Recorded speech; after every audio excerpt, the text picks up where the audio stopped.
ഏവർക്കും റിയാസ് ട്രാവൽ ഡയറിയുടെ മറ്റൊരു എപ്പിസോഡിലേക്ക് സ്വാഗതം.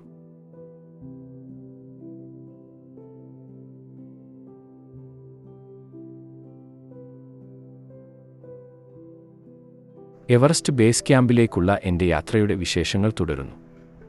യാത്രയുടെ 9ാമത്തെ ദിവസമായ ഇന്ന് ഞാനുള്ളത് ഡിംബോച്ചെ എന്ന ഗ്രാമത്തിലാണ്. സമുദ്രനിരപ്പിൽ നിന്നും 4400 മീറ്റർ ഉയരത്തിലെത്തിയതിനാൽ ഇന്നൊരു ദിവസം അക്ലിമറ്റൈസേഷൻ ഡേ ആണ്. ബേസ് ക്യാമ്പിലേക്കുള്ള യാത്രയിലെ 2ാമത്തെ അക്ലിമറ്റൈസേഷൻ പോയിന്റ് കൂടിയാണ് ഡിംബോച്ചെ എന്ന ഈ ഗ്രാമം. ഉയർന്ന പരിതസ്ഥിതിയിലെ മാറ്റവുമായി ശരീരം പൊരുത്തപ്പെടാനാണ് അക്ലിമറ്റൈസേഷൻ ചെയ്യുന്നത്. അക്ലിമറ്റൈസേഷന്റെ ഭാഗമായി ഇന്ന് ഡിംബോച്ചയിലെ 5083 മീറ്റർ ഉയരമുള്ള നങ്കാർചാങ് എന്ന മലമുകൾ വരെ ഒരു ഹൈക്കിംഗ് ചെയ്യണം. ഇത് നാളെ നമുക്ക് പോകാനുള്ള ലൊബുച്ചെ എന്ന സ്ഥലത്തിന്റെ ഉയരത്തിന് സമാനമാണ്. ഹൈക്കിംഗ് കഴിഞ്ഞു തിരിച്ച് ലോഡ്ജിലേക്കു തന്നെ വരികയും ഇന്ന് ഡിംബോച്ചയിൽ തന്നെ താമസിക്കുകയും വേണം. എന്നാലേ അക്ലിമറ്റൈസേഷൻ പ്രക്രിയ പൂർത്തിയാവുകയുള്ളൂ. തിരിച്ചു ലോഡ്ജിലേക്കു തന്നെ വരാനുള്ളതുകൊണ്ട് ഇന്ന് ബേഗും ചുമന്ന് മലകയറേണ്ട ആവശ്യമില്ല. ഇത് നല്ലൊരു ആശ്വാസം തന്നെയാണ്.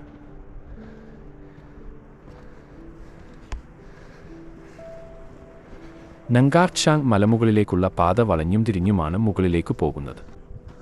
അങ്ങകലെ ഒരു പ്രയർ ഫ്ലാഗ് കാണാം. അതിനടുത്തൊരു ചെറിയ ബുദ്ധസ്തൂപവുമുണ്ട്. മലകയറി വരുന്നവർക്കുള്ള ഒരു വിശ്രമ സ്ഥലം കൂടിയാണിത്. നാളെ ലൊബുച്ചയിലേക്ക് പോകേണ്ട പാത ഇവിടെ നിന്നും നോക്കിയാൽ കാണാം. ഹൈ ആൾട്ടിറ്റ്യൂഡ് കാലാവസ്ഥ ആയതിനാൽ മലകയറുമ്പോൾ നല്ല കിതപ്പും ക്ഷീണവും അനുഭവപ്പെടുന്നുണ്ട്. അതുകൊണ്ടുതന്നെ കുറച്ചു സമയം ഇവിടെ വിശ്രമിക്കാമെന്നു കരുതി ബേസ് ക്യാമ്പിലേക്കുള്ള സാധനങ്ങളുമായി നാൽക്കാലികൾ മലകയറി വരുന്നുണ്ട്. യാക്കുകളുടെ സങ്കരയിനമായ ഇവ ഡിസോ എന്നാണ് അറിയപ്പെടുന്നത്. സങ്കരയിനത്തിൽപ്പെട്ട ഇവകൾ ഈ മലമടക്കുകളിൽ ഭാരങ്ങൾ ചുമക്കാൻ കൂടുതൽ കരുത്തുള്ളവയാണ്.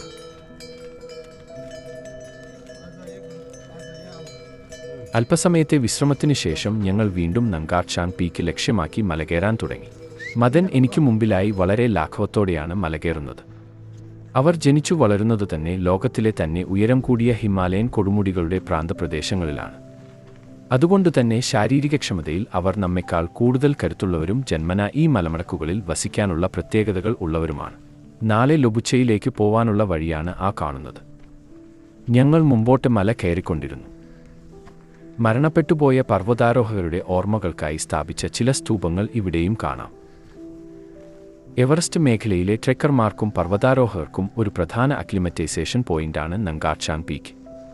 ഉയർന്ന ഉയരത്തിൽ കുറഞ്ഞുവരുന്ന ഓക്സിജന്റെ അളവുമായി ക്രമേണ പൊരുത്തപ്പെടാൻ ശരീരത്തെ അനുവദിക്കുന്നതിന് അക്ലിമറ്റൈസേഷൻ നിർണായകമാണ്. ഇത് അക്യൂട്ട് മൗണ്ടൻ സിക്നെസ് അഥവാ AMS പോലുള്ള ഉയരവുമായി ബന്ധപ്പെട്ട രോഗങ്ങളുടെ അപകടസാധ്യത കുറയ്ക്കുന്നു. ട്രെക്കിംഗ് നടത്തുന്നവരുടെ മൊത്തത്തിലുള്ള ക്ഷേമത്തിനും സുരക്ഷയ്ക്കും ഉയരവുമായി പൊരുത്തപ്പെടാൻ അക്ലിമറ്റൈസ് ചെയ്യേണ്ടത് പ്രധാനമാണ്. ഞങ്ങൾ അടുത്ത വിശ്രമ കേന്ദ്രത്തിലെത്തി. താഴേക്കു നോക്കിയാൽ ഡിംബോച്ചെ ഗ്രാമത്തിന്റെ ആകാശക്കാഴ്ച കാണാം. നമ്മൾ മലകയറി എത്രമാത്രം മുകളിലെത്തിയെന്നുള്ളതിൻ്റെ ഒരു സന്തോഷം കൂടി ഈ കാഴ്ച നമുക്ക് സമ്മാനിക്കുന്നു. അല്പസമയത്തെ വിശ്രമത്തിനു ശേഷം ഞങ്ങൾ വീണ്ടും മലകയറ്റം തുടർന്നു. പർവ്വതങ്ങളെക്കുറിച്ചുള്ള അനുഭവസമ്പത്തിനും പർവ്വതാരോഹണത്തിലെ വൈദഗ്ധ്യത്തിനും പേരുകേട്ട ഷെർപ്പ ജനതയുടെ വാസസ്ഥലമാണ് നങ്കാർചാങ് കൊടുമുടിക്ക് ചുറ്റുമുള്ള പ്രദേശം. സന്ദർശകർക്ക് ഷെർപ്പ സംസ്കാരം അനുഭവിക്കാനും പ്രാദേശിക സമൂഹങ്ങളുമായി ഇടപഴകാനും അവരുടെ പരമ്പരാഗത രീതികളും ജീവിതരീതികളും കാണാനും ഇവിടെ അവസരം ലഭിക്കുന്നു. ഊഷ്മളമായ ആതിഥ്യമര്യാദയ്ക്ക് പേരുകേട്ടവരാണ് ഷെർപ്പകൾ. ട്രെക്കിംഗ് നടത്തുന്നവർക്ക് ഈ പ്രദേശത്ത് അവരുടെ യഥാർത്ഥതയും ആതിഥ്യമര്യാദയും ആസ്വദിക്കാനാകും. എവറസ്റ്റ് മേഖലയിലെ ഉയർന്നതും വെല്ലുവിളി നിറഞ്ഞതുമായ കൊടുമുടികൾ എന്ന നിലയിൽ നങ്കാർചാങ് പീക്ക് അറിയപ്പെടുന്നില്ലെങ്കിലും അതിശയകരമായ കാഴ്ചകൾ കൊണ്ടും അക്ലിമറ്റൈസേഷൻ സ്റ്റോപ്പ് എന്ന നിലയിലും ഈ കൊടുമുടി എവറസ്റ്റ് മേഖലയിലെ ഒരു അവിഭാജ്യ ഘടകം തന്നെയാണ്. മലയുടെ ഒത്തമുകളിലെത്തുന്നതിനു മുമ്പുള്ള ഈ പോയിന്റിൽ നിന്നും അമഡബ്ലം കൊടുമുടി പശ്ചാത്തലമാക്കി മനോഹരമായ ചിത്രങ്ങൾ നമുക്ക് പകർത്താനാകും. ഈ ഭാഗത്തുനിന്നും അമഡബ്ലം കൊടുമുടിയുടെ കാഴ്ച പിരമിഡ് രൂപത്തിലാണ് എന്നുള്ളതും ശ്രദ്ധേയമാണ്. ഞങ്ങൾ വീണ്ടും മലകയറ്റം തുടർന്നു. അങ്ങു മലമുകളിൽ ശക്തിയായി വീശുന്ന കാറ്റിൽ പാറിപ്പറക്കുന്ന ഒരു പ്രയർ ഫ്ലാഗ് കാണാം. അതാണ് ഇന്നത്തെ നമ്മുടെ ലക്ഷ്യസ്ഥാനം. ഒടുവിൽ ഞങ്ങൾ വളരെ പ്രയാസപ്പെട്ട് ഒരു വിധത്തിൽ നങ്കാർചാങ് പീക്കിന്റെ മുകളിലെത്തി. സമുദ്രനിരപ്പിൽ നിന്നും 5083 മീറ്റർ അഥവാ 16,676 അടി ഉയരത്തിലാണ് ഞങ്ങളിപ്പോൾ നിൽക്കുന്നത്. ഞങ്ങൾക്ക് പുറമെ വേറെയും ട്രെക്കേഴ്സ് അക്ലിമറ്റൈസേഷന്റെ ഭാഗമായി മുകളിലെത്തി ഇവിടെ വിശ്രമിക്കുന്നുണ്ട്. ഇനി കുറച്ചു നേരം ഇവിടെ വിശ്രമിച്ചതിനു ശേഷം മലയിറങ്ങി വീണ്ടും ഡിംബോച്ചയിലെ ലോഡ്ജിലേക്ക് തിരിച്ചു പോകണം. ഇവിടെ അതിശക്തമായ കാറ്റും കൊടും തണുപ്പുമാണ് നമ്മെ വരവേൽക്കുന്നത്. എങ്കിലും ഇവിടെ നിന്നുള്ള അതിമനോഹരങ്ങളായ കാഴ്ചകൾ നമ്മൾ ജീവിതത്തിലൊരിക്കലും മറക്കാൻ ഇടയില്ല.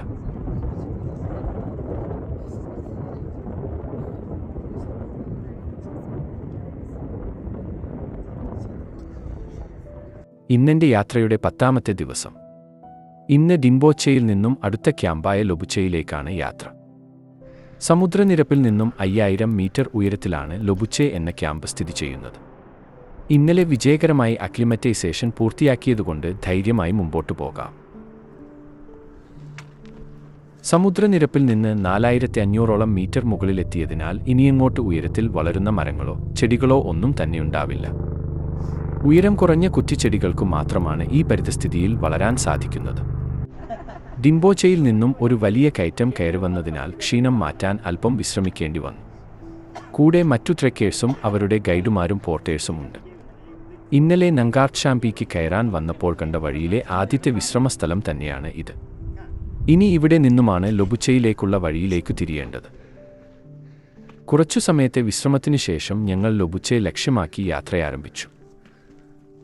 ഹിമാലയൻ മലനിരകളുടെ വശ്യമനോഹരമായ ദൃശ്യങ്ങളാണ് ചുറ്റിനും.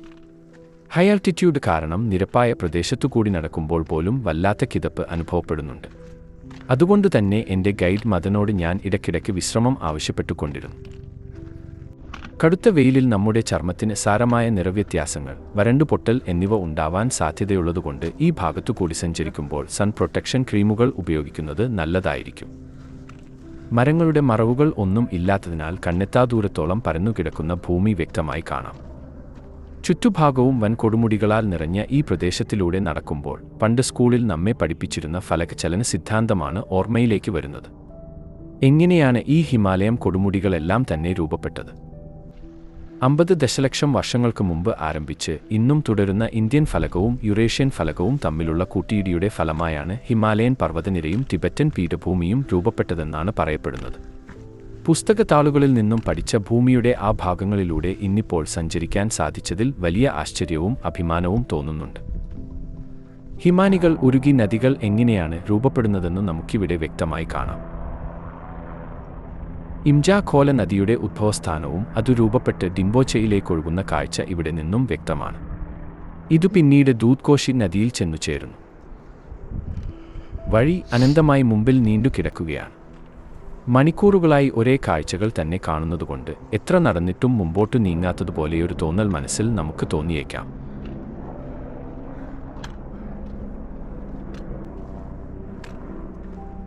തിരിഞ്ഞു നോക്കുമ്പോൾ നമ്മൾക്കു പുറകിലായി അമഡബ്ലം കൊടുമുടി പുഞ്ചിരിതൂകി നിൽക്കുന്നതായി കാണാം. അങ്ങകലെയായി നമ്മൾ ഇന്ന് രാവിലെ പുറപ്പെട്ട ഡിംബോച്ചെ ഗ്രാമവും കാണാം. ഇതുവരെ നമ്മുടെ ദിവസങ്ങളിൽ എല്ലാം തന്നെ നിറഞ്ഞു നിന്നിരുന്ന അമഡബ്ലത്തിൻ്റെ അവസാന കാഴ്ച കൂടിയാണ് ഇത്. യാക്കുകളെ വളർത്തുന്ന കോമ്പൗണ്ടിലൂടെയാണ് വഴി കടന്നു പോകുന്നത്. അതിൻ്റെ ഒരു ഭാഗത്തായി കല്ലുകൾ കൊണ്ട് മനോഹരമായ കുടിലുകൾ നിർമ്മിച്ചിരിക്കുന്നു. ഷെർപ്പകൾ അവരുടെ യാക്കുകളോടൊപ്പം താമസിക്കുന്ന ഇതുപോലുള്ള ക്യാമ്പുകളെ യേർസ എന്നാണ് വിളിക്കുന്നത്. യേർസയ്ക്ക് ചുറ്റും യാക്കുകൾക്കായി കല്ലുകൾ കൊണ്ട് അതിർത്തി നിർമ്മിച്ചിട്ടുണ്ടാവും. കൊടുമുടികളിലെ മഞ്ഞുരുകി രൂപപ്പെട്ട ഇംജാച്ചോ തടാകം അങ്ങകലെയായി കാണാം. അതിൽ നിന്നാണ് ഇംജാഖോല നദി ഉദ്ഭവിക്കുന്നത്. ഹിമാലയത്തിലെ അപകടസാധ്യതയുള്ള തടാകങ്ങളിലൊന്നു കൂടിയാണ് ഇംജാച്ചോ തടാകം.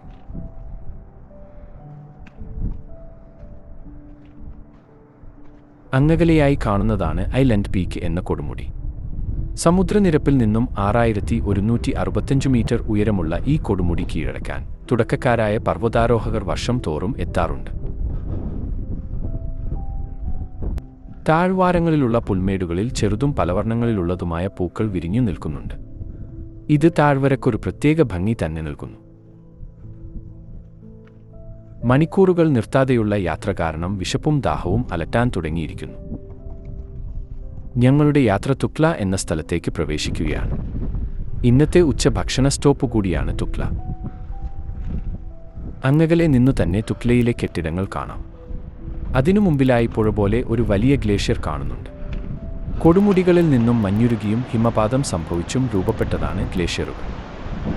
ഗ്ലേഷ്യറുകളുടെ മുകൾ ഭാഗം മുഴുവൻ അടർന്നു വീണ പാറക്കല്ലുകളും ചരലും കൊണ്ട് നിറഞ്ഞതാണെങ്കിലും ഇതിൻ്റെ അടിഭാഗം മുഴുവൻ തണുത്തുറഞ്ഞു കിടക്കുകയാണ്. മാത്രവുമല്ല, ഇത് വളരെ സാവധാനത്തിൽ താഴോട്ടു നീങ്ങിക്കൊണ്ടിരിക്കുന്നവയുമാണ്. ഞങ്ങൾ ഗ്ലേഷ്യർ ലക്ഷ്യമാക്കി നടന്നു. ഗ്ലേഷ്യർ മറികടന്നു വേണം തുക്ലയിലെ റെസ്റ്റോറൻറ്റിലെത്താൻ. വലിയൊരു ഉരുൾപൊട്ടൽ നടന്നൊരു പ്രദേശത്തുകൂടി നടക്കുന്നൊരു പ്രതീതിയാണ് ഇവിടെ നമ്മൾക്ക് അനുഭവപ്പെടുന്നത്. ചെറുതും വലുതുമായ അനേകം പാറക്കല്ലുകൾ കൊണ്ട് നിറഞ്ഞിരിക്കുകയാണ് ഗ്ലേഷ്യർ. ഞങ്ങൾ അത് ശ്രദ്ധാപൂർവം മറികടക്കാൻ ആരംഭിച്ചു. ഞങ്ങൾക്കു മുമ്പിലായി ഇപ്പോൾ ധാരാളം സഞ്ചാരികൾ ഗ്ലേഷ്യർ മുറിച്ചു കടക്കുന്നതു കാണാം. തുക്ല ഒരു ഉച്ചഭക്ഷണ സ്റ്റോപ്പ് കൂടി ആയതുകൊണ്ടാണ് ഇവിടെ സഞ്ചാരികളുടെ തിരക്ക് അനുഭവപ്പെടുന്നത്. അവരിൽ അധികം പേരും ഗ്ലേഷ്യറിൻ്റെ കാഴ്ചകൾ ക്യാമറയിൽ പകർത്തിക്കൊണ്ടിരിക്കുന്നുണ്ട്. പലരെയും യാത്രയുടെ പല ഭാഗങ്ങളിൽ നിന്നുമായി പരിചയപ്പെട്ടതാണ്. ഗ്ലേഷ്യറിന് നടുവിലൂടെ വെള്ളം ശക്തമായി താഴോട്ടൊഴുകുന്നുണ്ട്. അതു മറികടക്കാനായി ഒരു മരപ്പാലവുമുണ്ട്. ഞങ്ങൾ ആ പാലം മറികടക്കാനായി മുമ്പോട്ട് നടന്നു. പാലത്തിനടുത്തെത്തിയപ്പോഴാണ് താഴേക്കൊഴുകുന്ന വെള്ളത്തിൻ്റെ ശക്തി മനസ്സിലാവുന്നത്. വെള്ളം അതിശക്തമായി താഴേക്ക് കുത്തിയൊലിക്കുകയാണ്. പാറകൾക്കിടയിലൂടെ താഴേക്കൊഴുകുന്ന ജലത്തിൻ്റെ ഇരമ്പൽ കാതുകളിൽ അലയടിച്ചുകൊണ്ടിരിക്കുന്നു. ഭാരങ്ങൾ വഹിച്ചു വരുന്ന നാൽക്കാലികൾ പാലം മറികടന്നു പോകുന്നുണ്ട്. എത്രത്തോളം കഷ്ടപ്പെട്ടാണ് ചരക്കുകൾ ഓരോ ഗ്രാമങ്ങളിലും ക്യാമ്പുകളിലും എത്തിക്കുന്നത് എന്നത് ഈ കാഴ്ചകൾ നമുക്ക് കാട്ടിത്തരുന്നു. 4-5 കെട്ടിടങ്ങളുള്ള വളരെ ചെറിയ ഒരു ജനവാസ കേന്ദ്രമാണ് തുക്ല. സമുദ്രനിരപ്പിൽ നിന്നും 4620 മീറ്റർ ഉയരത്തിലാണ് ഈ സ്ഥലം സ്ഥിതി ചെയ്യുന്നത്. സഞ്ചാരികൾക്കായി ഒരു ലോഡ്ജ്, ബേക്കറി, റെസ്റ്റോറന്റ്, ചില ചെറിയ കെട്ടിടങ്ങൾ എന്നിവയുണ്ടിവിടെ. ബേസ് ക്യാമ്പിലേക്കുള്ള റൂട്ടിൽ ഇതുവരെ കണ്ടതിൽ ഏറ്റവും ചെറിയ ജനവാസ കേന്ദ്രമാണിത്. ഉച്ചഭക്ഷണത്തിന് ശേഷം ഞങ്ങൾ ലൊബുച്ചെ ലക്ഷ്യമാക്കി വീണ്ടും യാത്ര ആരംഭിച്ചു. ഇനി മുമ്പിൽ വലിയൊരു കടമ്പയാണ്. തുക്ല പാസ് എന്നൊരു വൻ കയറ്റം കയറണം. ബേസ് ക്യാമ്പിലേക്കുള്ള റൂട്ടിൽ നമുക്ക് വളരെയധികം വെല്ലുവിളി ഉയർത്തുന്ന ഒരിടമാണ് തുക്ല പാസ്. അതികഠിനമായ തണുപ്പും ഓക്സിജന്റെ കുറവും അതിജീവിച്ചു വേണം ഈ കയറ്റം നമ്മൾക്കു കയറാൻ. ഇടയ്ക്ക് അല്പം വിശ്രമിച്ചാൽ തണുപ്പുകൊണ്ട് കൈകാലുകൾ മരവിച്ചു പോകുന്ന അവസ്ഥയാണ്. അതുകൊണ്ടുതന്നെ എത്ര ക്ഷീണമനുഭവപ്പെട്ടാലും നിർത്താതെ മുകളിലേക്കു കയറിക്കൊണ്ടിരിക്കണം. ഇതൊരു വെല്ലുവിളി തന്നെയാണ്. ബേസ് ക്യാമ്പ് ട്രെക്കിങ്ങിലെ ശരിയായ ബുദ്ധിമുട്ടുകൾ അനുഭവപ്പെടുന്ന ഒരിടം കൂടിയാണ് തുക്ല പാസ്. സുന്ദരന്മാരായ യാക്കുകൾ മണിയടി ശബ്ദവും മുഴക്കി മലയിറങ്ങി വരുന്നുണ്ട്. യാത്ര തുടങ്ങിയിട്ട് ആദ്യമായാണ് യാക്കുകളെ കാണുന്നത്. അവയുടെ വരവ് കാണാൻ തന്നെ ഒരു ചന്തമുണ്ട്. ഹൈ ആൾട്ടിറ്റ്യൂഡ് കാലാവസ്ഥയിൽ ജീവിക്കുന്ന ഇവ ഹിമാലയത്തിൻ്റെ ഒരു പ്രതീകം കൂടിയാണ്. ഞങ്ങൾ നിർത്താതെ മല കയറിക്കൊണ്ടിരുന്നു. ഈ ഭാഗത്തെത്തിയപ്പോൾ വേറെയും ഒരുപാട് ട്രെക്കേഴ്സിനെ വഴിയിൽ കണ്ടുമുട്ടി. ഞങ്ങളെല്ലാവരും വലിയൊരു സംഘമായി തുക്ല പാസ് കയറിക്കൊണ്ടിരുന്നു.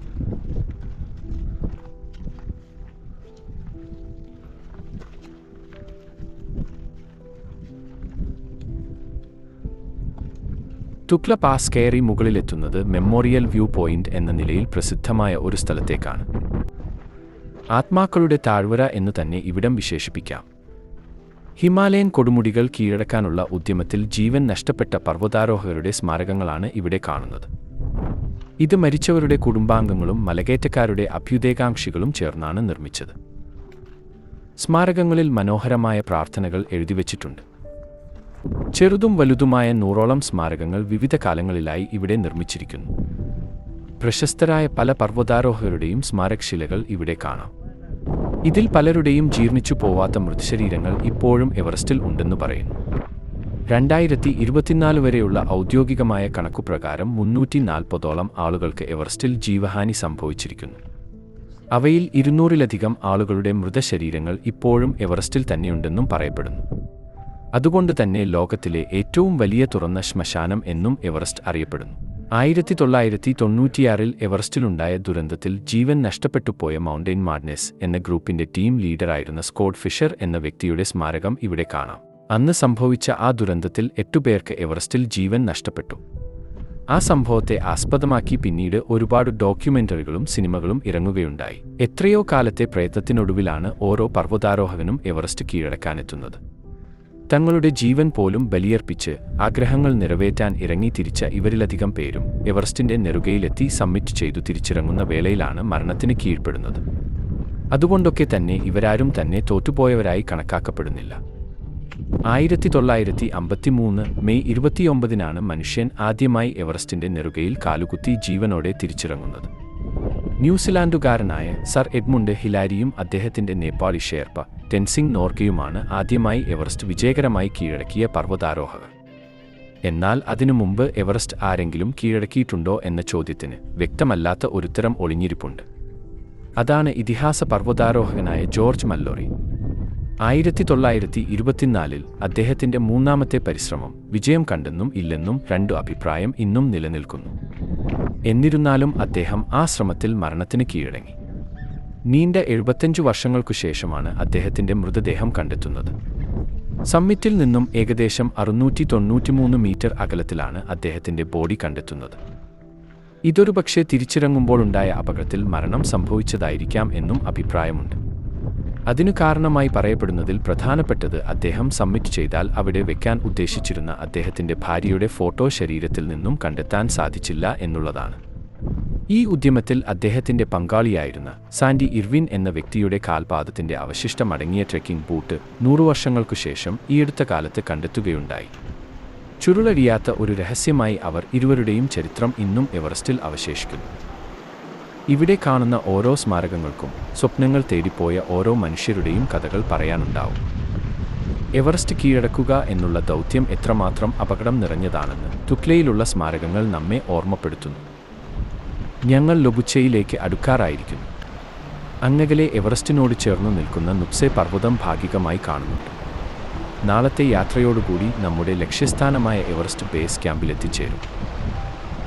10 ദിവസം നീണ്ട എൻ്റെ യാത്ര ഒടുവിൽ ലക്ഷ്യത്തിലേക്ക് അടുക്കാറായിരിക്കുന്നു. സമുദ്രനിരപ്പിൽ നിന്നും വെറും 27 മീറ്റർ ഉയരത്തിൽ നിന്നും ആരംഭിച്ച യാത്രയിതാ ഇപ്പോൾ 5000 മീറ്റർ ഉയരത്തിലേക്കെത്തിയിരിക്കുന്നു. ചരക്കുകൾ ക്യാമ്പുകളിലെത്തിച്ചു മടങ്ങി വരുന്ന യാക്കുകൾ എതിരെ കടന്നുവരുന്നുണ്ട്. അവയുടെ മണിയടി ശബ്ദം വഴിയിൽ നിന്നും മാറിക്കൊടുക്കാനുള്ള ഒരു സൂചന കൂടിയാണ്. അകലെ ലൊബുച്ചയിലെ കെട്ടിടങ്ങൾ കാണാൻ തുടങ്ങി. ഇന്നത്തെ താമസം ഇവിടെയാണ്. നാളെ ഇനി ഇവിടെ നിന്നും അടുത്ത ക്യാമ്പായ ഖോരക്ഷേപ്പിലേക്കും അവിടെ നിന്നും എവറസ്റ്റ് ബേസ് ക്യാമ്പിലേക്കും പോകും. സമുദ്രനിരപ്പിൽ നിന്നും 5030 മീറ്റർ ഉയരത്തിലാണ് ലൊബുച്ചയിലെ ഈ ക്യാമ്പ് സ്ഥിതി ചെയ്യുന്നത്. കൂടുതൽ വിശേഷങ്ങളുമായി നമുക്ക് വീണ്ടും കാണാം.